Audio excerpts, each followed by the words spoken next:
It is usually said in our country, Ghana, that when the last tree dies, then the last man dies, which is simply to highlight the importance trees play in our everyday lives and the protection of the environment. Today is the third edition of the Green Ghana Day, which is a major drive by the government to help in reforestation.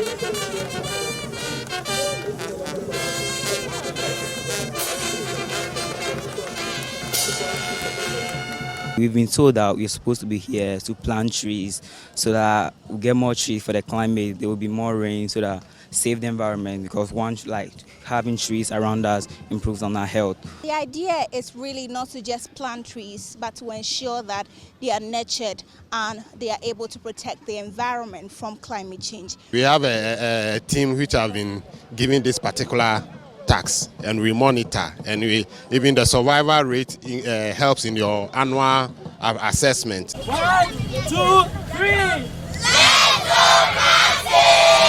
Reporting from the University of Ghana campus, my name is Ajwa Tenkramadom for MX24 News.